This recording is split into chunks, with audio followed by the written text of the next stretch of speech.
So let's get a little bit more in detail.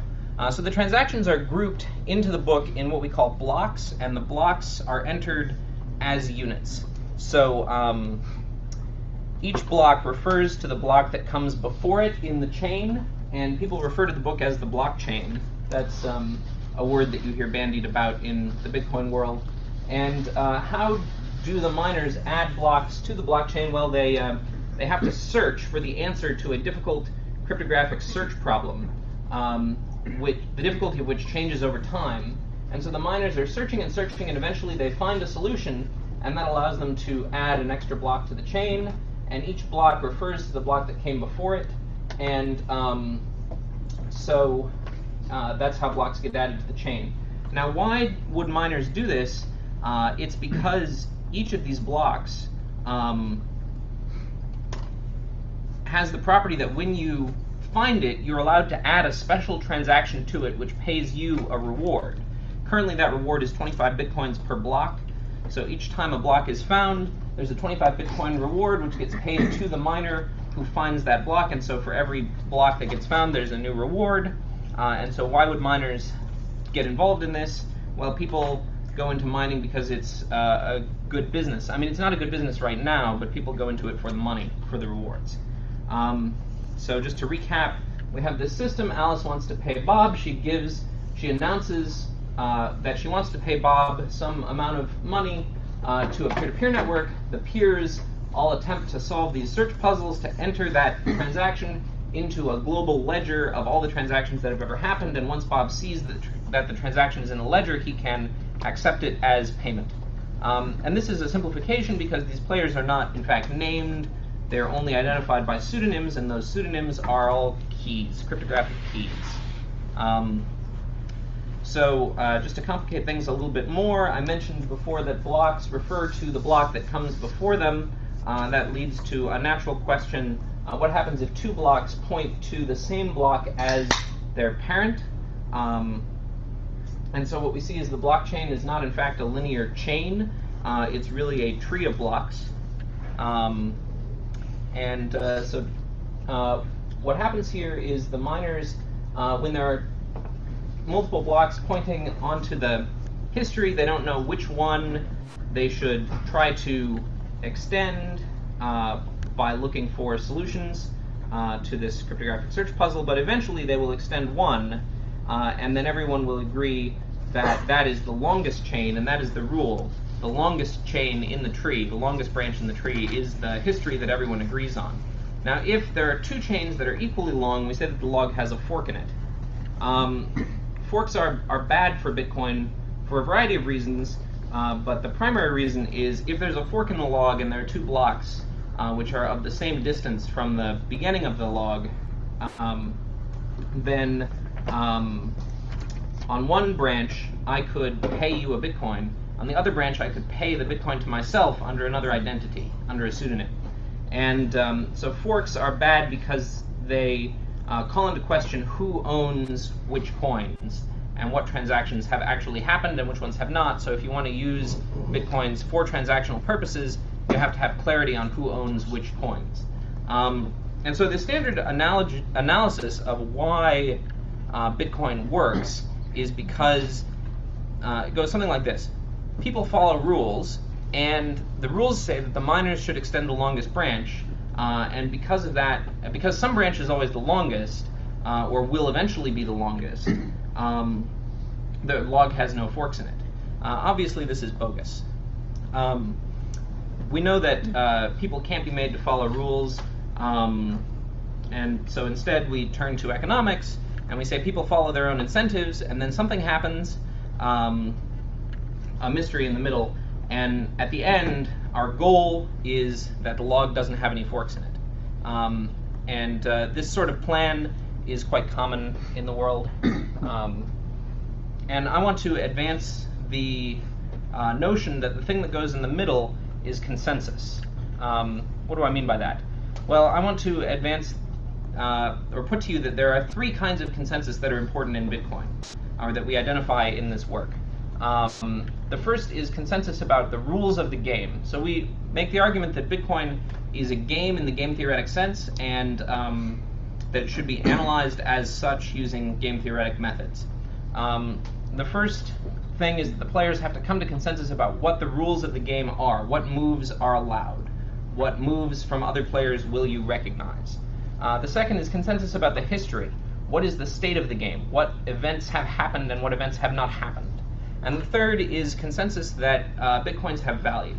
That is, why are we playing this game at all? I'm going to leave that last one aside for a minute because that is not specific to Bitcoin. It happens for any currency. We believe that dollars are valuable not because they're backed by any particular thing, although there's this anchor of value theory that has to do with you have to pay your taxes in dollars, and if you don't, some people will show up at your door and arrest you. But anyway, we believe that Bitcoins are valuable because we believe that Bitcoins are valuable. In economics, this is known as the Tinkerbell effect because if you stop clapping for Tinkerbell, she ceases to exist, and so if we stop believing that Bitcoins are valuable, then Bitcoins will not be valuable. So I want to leave that off the table for a minute because I think it's not interesting or specific to Bitcoin. So just to summarize where we've gone so far, we have a tree of blocks that get entered into a ledger that everyone can see. The tree might have many branches. The people who are trying to solve cryptographic puzzles to put new blocks onto the tree are trying to do that on the longest branch. There may be other branches which are ignored. These ignored branches are called orphans in Bitcoin parlance. That will come up again later. And in our work, we did some careful modeling of what happens in this setting when you write down the game and do some formalism and analyze what happens. And I want to go through some of those results with you right now. So the simplest result is that at equilibrium, the total investment of resources, money, and effort in mining has to be equal to the aggregate reward from mining. So remember I said that mining pays a reward. Every time you find a block, you get a reward. At current exchange rate, that reward is over $1.5 million a day. 3,600 Bitcoins a day. I didn't mention it, but the puzzle difficulty is calibrated so that blocks are found about once every 10 minutes. And the total mining investment as a result is bigger than the combined effort of the top 500 supercomputers. So there's this list of supercomputers run these standardized benchmarking suites, and the fastest get ranked by this organization called Top 500 that attempts to categorize the largest 500 computer systems in the world. This is theorized to be the case, that the Bitcoin network expends more computational power than all 500 of the largest supercomputers put together. Now I mentioned before that there are many miners and that they're sort of independent and possibly mutually distrustful. But what can happen, and what I want to talk about for the rest of the talk, is what happens if they get together and collaborate. That is, what if the miners form some sort of cartel and go off to work together? It's known and has been known since the beginning of Bitcoin that if such a group of miners gets more than half of the mining power, this is known as the 51% attack. Even though you only need greater than 50% of the mining power, you need any majority of computational mining power to execute it, that you get to make your own rules. You get to disrupt this rules consensus that I mentioned is the primary consensus that you need to be able to play the game. It's not exactly known what would happen if there were such a player in the game, but our conjecture is that Bitcoin would suffer a sort of death spiral in which the fact that there exists a player who can just decree new rules, such as a rule giving that player all of the Bitcoins, that would reduce confidence in the system. If there's reduced confidence, people will be less willing to trade Bitcoins for real-world goods and services. Ari, you had a question? Do you want us to just let you proceed through, or do you... No. Please interrupt me with questions as you see fit. It seems like this only applies if the 51% owner is short-sighted and reckless, right? The dollar has not gone to zero, even though there is an organization that can print new dollars if they feel like it. Well, if we have some reason but to it's believe not. that they It's not won't. just printing new bitcoins, right? The 51% attacker can stop you from transacting if it decides it doesn't like you, and Yes. it can stop everyone from transacting, Yes. and it can also reassign all the bitcoins to itself. It could, but that doesn't mean it would. And it might. And I see that this would reduce the value because now I'm sort of trusting that 51% player. But it doesn't follow that they then want to launch this attack or that it becomes a death spiral, right? If I trust them with 51% of the bitcoins, I shouldn't trust them much less if they have 60% or 70%. Right? So I don't see why it's a death spiral rather than just a centralized cryptocurrency. Yes, no, I see what you mean. I think the problem is that people have designed a lot of centralized cryptocurrencies, and none of them have been deployable precisely because of the centralization. Yeah, but this one's already deployed, so we've already crossed that barrier, and life is good. But we've deployed this one, and it's decentralized, and people argue that that's a big part of the reason that it has been deployable. But it's not clear that you still need a deployability strategy once you're deployed. Right? We couldn't deploy the dollar today just by waving our hands, but over the course of 200 years we've gotten it accepted everywhere in the world. And now, even though it's run by a Federal Reserve Board of political appointees, everyone still trusts it. And that they do not worry that Janet Yellen is going to look up and say, actually, I think I would like to mint $1 trillion and give it to myself. Even though, if she gets the board to vote for it, she could, in theory, do that. Right? Because we have sort of history and establishment to put our trust in. You might think the same applies here. Right. No, I understand the argument. If I understand your argument correctly, it's that if Bitcoin became a centralized cryptocurrency, because it's already deployed, people wouldn't necessarily run screaming from it. Yes, and particularly if it turned out that over the course of time the 51% cartel behaved itself. Yes. I understand that. That's why I started this section by saying that I don't think that anybody knows what would happen if a majority attacker were to emerge. In fact, Jared and I were talking in the hall earlier today about the prospect that there is a 51% cartel, but we just don't know it. Yeah, right. At some point this becomes metaphysical, like, is it a cartel if I have 30%, you have 30%, we both agree not to destroy the currency, even though in theory we could have colluded? Yes. I see the objection. I don't have a great answer for it. Matt. I have another question. So, if you have a 51% attacker, right? It seems to me that since this is appeared to be a system, being a 51% attacker today does not imply that you are a 51% attacker tomorrow. If, say, this was the Cold War and the U.S. took over Bitcoin today, Russia tomorrow could start up a whole bunch of miners, and then the U.S. is no longer a 51% attacker, right? And then this could just keep on going back and forth. But my point is that once you are a 51% attacker, there's nothing to say you are that for eternity, and other people could direct control back. I also agree with that. I guess both of these questions get to the idea that there are many possible equilibria in this system if we're going to analyze it from a game theoretic perspective, and the question of what would happen if there were a 51% attacker is a highly behavioral question, and so it's hard to explore without some sort of behavioral experiment. I guess I wasn't even saying that. I wanted to make just the weaker observation that controlling 51% of the mining does not make you an attacker in this sense. It does not mean that you will behave like a short-sighted game theoretic operator.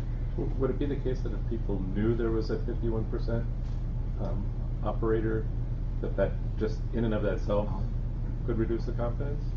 Yeah, I think that is definitely true. Yes. Like, I think that if you look at the community today, there's opposition, and when groups have gotten large, like, one could assume that because of the history of Bitcoin, that in the past there has been a 51% or majority attacker or a majority party. Because now mining tends to be done on specialized hardware that's designed just to solve these hash pre-image puzzles, and can do so very effectively, like 1,000 times more effectively per dollar than a general purpose computer. And so the first person to make such hardware in quantity could presumably have flooded out the network, but decided not to do that, and instead to sell the hardware off to make a distributed mining organization that is not under the authoritative control of one entity. There was something else I was going to say about that, but I forgot what it was.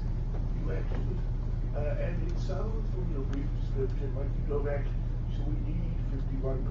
If you wait for a fork, a small bunch of people could take the losing branch of the fork and make it into the longest branch and make out like bandits doing so, at least over the last 10 minutes of transaction. That's right. So I'll get to that kind of question Okay, later in the talk.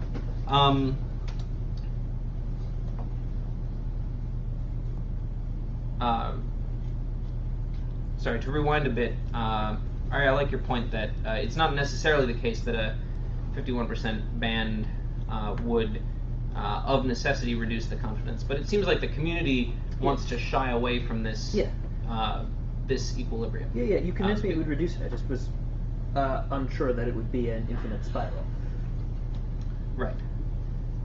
No, I think that's true. The question is, how do you bootstrap the community's confidence in that entity? Yeah. And I don't have a good answer to that. Right. Anyway, to complete the spiral, if the exchange rate is reduced, then the equilibrium mining incentive will be reduced. If there's less mining incentive, then there will be less mining, and that makes it easier to remain a majority.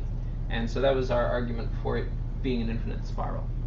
And then we thought, well, who would do such a thing? If you wanted to do this, you can't obviously profit by doing it, because you might find yourself with a lot of bitcoins, but you might find that no one is willing to accept those bitcoins for real-world goods and services or other kinds of currency. And so you might be stuck with a bunch of worthless bits. So what you would have to do is be someone who is able to profit from the loss of value of bitcoins. Someone who has like a large short position in a currency exchange market. Or someone who just gleefully delights in wreaking destruction on the system. Someone like a Bond villain.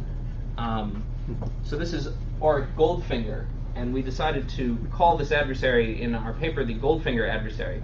Goldfinger is famous, of course, from literature and film and song, in the book version of the story, he wanted to steal all the gold in Fort Knox. In the movie version, he wanted to irradiate all the gold in Fort Knox, thereby enriching his own holdings, and so the comparison seemed sort of apropos. And in the paper, we have some models about when such an adversary can expect not to profit from his attack and when he can expect the currency to die, and also whether he can reduce confidence simply by bluffing, simply by credibly claiming to be able to mount an attack, even if he can't, if he doesn't have the computational power to do that. Now I want to make a sort of a sharp left turn here and talk more about the rules consensus. It's not just an adversary who could change the rules. Also, the Bitcoin community can get together and change the rules. And to address your question, I'll give you an example of a case when that happened back in March of 2012. There was a problem that was found in the open source Bitcoin software where there was a certain transaction which, when you reviewed it from a semantic perspective, was obviously legal in the system, but the client was nonetheless rejecting it as an invalid transaction. And so this was treated as a bug and fixed, and some people upgraded and some people didn't. And in March of 2012, such a transaction existed, and everyone who upgraded it mined it into the blockchain. And everyone who didn't upgrade decided that that block was invalid and ignored it and continued to try to mine on top of the history not containing the transaction in question. But everyone who had upgraded to the newer version of the client continued to accept blocks with the transaction in question. And so this created a persistent fork in the log, and so the community decided that the best way to fix this was to temporarily suspend the longest branch rule, because the newer clients were on the longest branch, and if they had been on a shorter branch, then they would have jumped over and joined the older clients on whatever the longest branch was.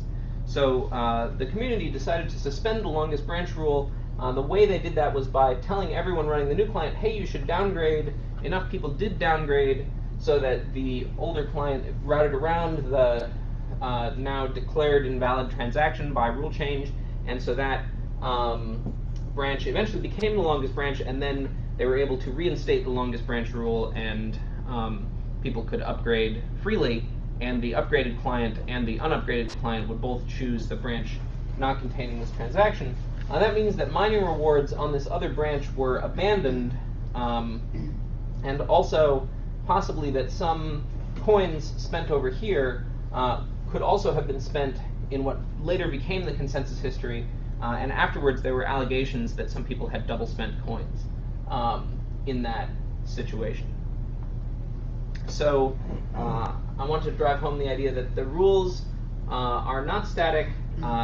People in the Bitcoin world tend to say that the rules were laid down when Bitcoin was created. Bitcoin was created ostensibly by this guy named Satoshi Nakamoto. It's now widely understood that that's a pseudonym, possibly a group pseudonym, possibly many people working together, writing under that name, and this person or persons created a white paper and the initial version of the Bitcoin open source software project and released that, and people like to say, oh, you know, it's cryptographic, and the rules were set down by Satoshi, and so now they can't change because otherwise you would break the cryptography or some sort of technical determinism argument like that. But in fact, the rules have changed in the past, and sometimes they need to change to avoid bad problems like the one I just described. If that's the case, then we have to conclude that Bitcoin needs a governance mechanism. And if there is a governance mechanism which is run by humans, then those people are subject to regulation by entities in the policy space. And so people like to claim that Bitcoin is sort of immune to regulation in some strong way because it's online, it's distributed, and we argue no, there's a governance structure, and it by leveraging that governance structure, you could, in fact, regulate changes into Bitcoin if you felt the need to do that. By the way, you see today a lot of effort by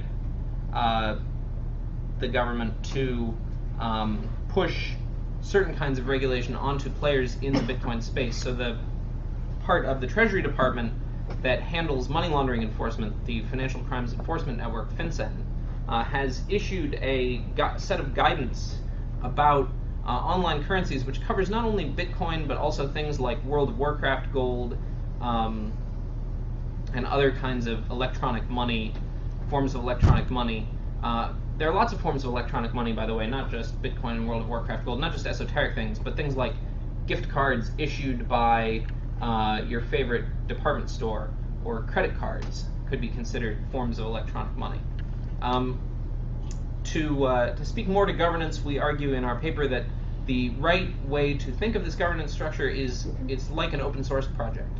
Right? There is Bitcoin, the open source project, which is software that people run, and there's Bitcoin, the currency, which is an economic system that exists and people are transacting in it, and both are governed like an open source project. So there are people with the power to just make changes, but if they make changes too quickly that the community doesn't like, the community can sort of fire those people and take the software and go off on their own and use it and make other changes to it. And there are, in fact, a lot of alternative versions of Bitcoin in the world now that exist that have slight variations because people didn't like something about Bitcoin or the Bitcoin governance structure.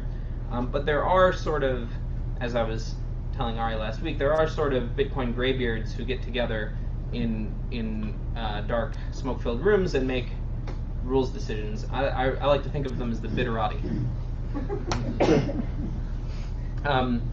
To turn another sharp corner, I'm going to talk about something that's been in the news recently. Last week there was a big revelation, so-called revelation. Some people at Cornell argued that they had a fundamental attack against Bitcoin, which made Bitcoin fundamentally broken. Their argument was that they had shown that Bitcoin was not incentive compatible, and I'll talk about what that means in a minute. I'm going to refer to this for the rest of the talk as the ES attack because the main authors are Italiel and Emingunsirer, so ENS. And in this attack comes back to the question of what happens if you get a minority of colluding miners and they want to play some strategy and try to do better than they could otherwise do. So what happens is you get a minority of colluding evil miners who operate from a volcano lair somewhere, and they try to play some strategy which is different than the extend the longest branch strategy that is written in the rules, and to profit by it. And so here I've represented them by a different Bond villain. This is Ernst Stavro Blofeld, and we'll represent the rest of the miners who are in the majority. So we'll assume these guys operating from their volcano lair have less than half of the mining power, and everyone else has a majority of the mining power. And I've decided that the honest miners are going to be represented here by Jake Gyllenhaal. So let's talk about how the attack works in story form. So here's the end of the blockchain, and both groups of miners are trying to extend it.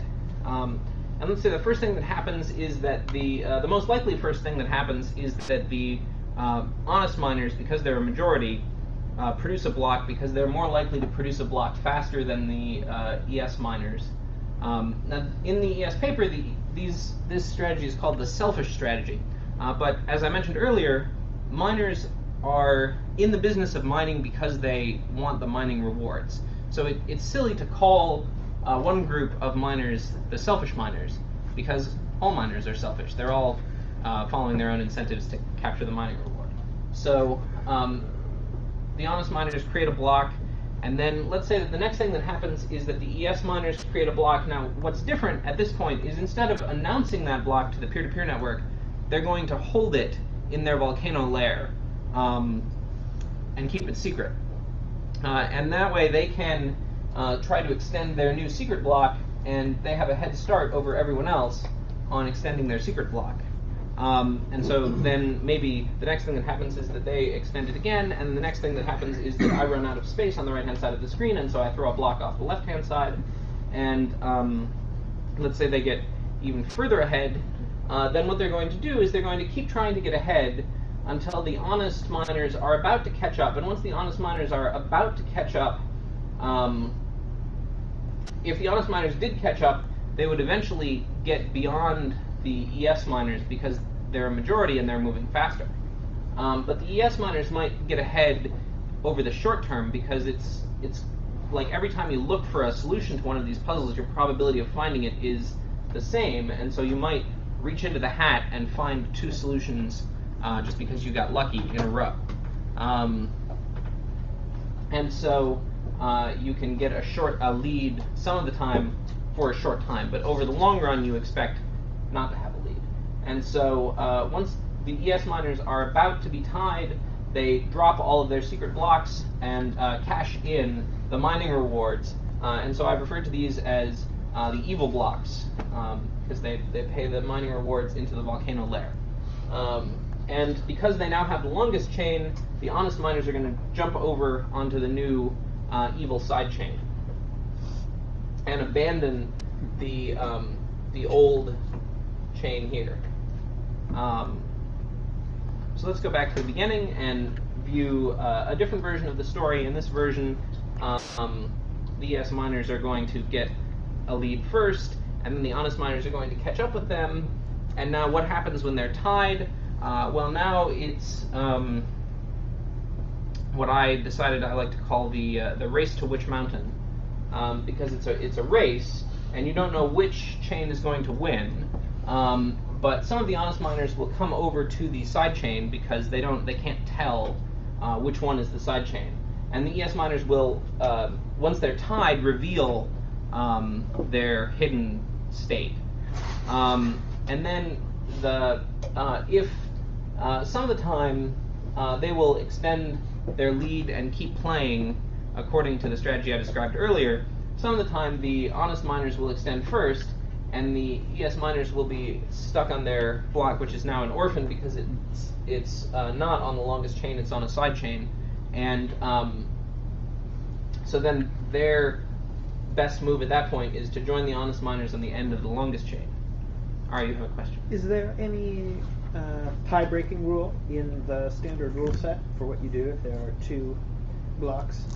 You guess and hope that you're right. So in other words, it's non-deterministic. Yes. Do blocks have timestamps? Blocks do have timestamps. Could they have used those to? Yeah, different miners may have policies about this, but I don't think the protocol has any rules about this.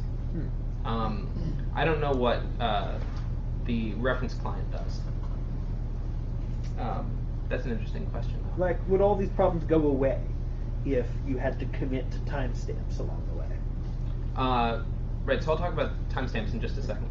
So the argument in this Cornell paper is that if you analyze this strategy, it does better. So this gray line represents the honest mining strategy. So this is a graph of how much of the mining pool you have versus what share of the revenue you get. Now it's for reasons we discussed before, if you have more than half of the pool, you get 100% of the revenue. If you're playing your best strategy and your only goal is to gather revenue instead of to allow people to treat you as a benevolent dictator, as Ari suggested. But what they argue here is that even if the honest miners can detect perfectly which blocks are, so that these gamma numbers represent what fraction of the honest miners do make that jump over to the evil side chain when there's a tie. And even if all of them don't, this strategy, it turns out, if you have more than a third of the pool, then you get more than a third of the results. So you actually do better than the honest strategy. And so their argument is that, Cole? So it's just when you say results, do you just mean the reward for doing the mining itself, or does this include things like double spending? No, it doesn't include double spending. It's just the mining reward. So their argument is that once you have more than a third of the pool, everyone will want to join in your evil pool, because that will make the pool bigger and that will make the rewards proportionally better. So if you enter and you have, say, 1% of the total mining power, you would rather get more than 1% of the rewards, and so you'd be willing to join the evil pool if you knew that it existed. So that's the argument. I want to advance to you some ideas that we're working on right now very actively, and so this could be more like a workshop discussion now. The problem with this attack is that it has the distinct disadvantage of not actually working.